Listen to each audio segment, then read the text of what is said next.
ஒரு தகப்பன் தான் மகனை நோக்கி, நீ மேல்நாட்டுக்கு வெளிநாட்டு போகும்போது தான் ஒரு சாப்பாடு கொடுத்து, இந்த சாப்பாடு நீ சாப்பிட்டு வச்சுக்கோ, இது உனக்கு ஒரு நாளைக்கு உதவும். அப்புறம் தான் கையில் இருக்கிற பணத்தை கொடுத்து, இந்த பணத்தை நீ வச்சுக்கோ, 2 நாளுக்கு உதவும். அப்புறம் தான் கையில் இருக்கிற 2 வெள்ளிக்காசை கொடுத்து, இந்த 2 வெள்ளிக்காசை வச்சுக்கோ, இது 1 மாதத்துக்கு உதவும். ஆனால் இதெல்லாம் அழிஞ்சு போகிறது இந்த வேதாகமத்தை உன் கையில் கொடுக்குற 1000 தலைமுறைக்கு உதவும். வேத வசனத்தின்படி வாசிக்கிறத விட கேட்கிறத விட வேத வசனத்தின்படி நீ வாழ்க்கையில் வாழு. இந்த வேத வசனம் உனக்கு 1000 தலைமுறைக்கு உதவும். பணம், சாப்பாடு இதெல்லாம் 1 நாள் 2 நாள் தான் வரும். ஆனால் அந்த வேத வசனம் உனக்கு 1000 தலைமுறைக்கு உதவும்.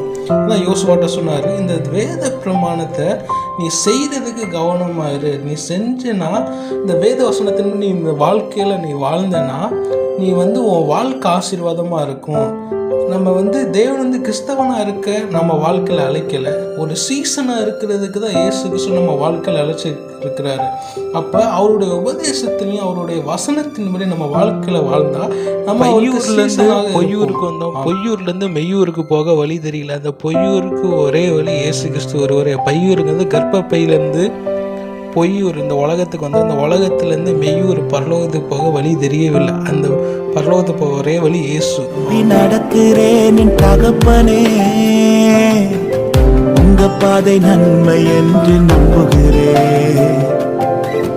உம்மை நம்பி நடக்கிறேன் என் இயேசுவே,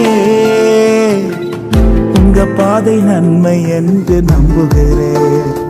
நீங்க பிடிச்சிருந்த உங்க கரத்தால என்ன, நீங்க நடத்திடுங்க உங்க சித்தம் போல என்ன, நீங்க பிடிச்சிடுங்க.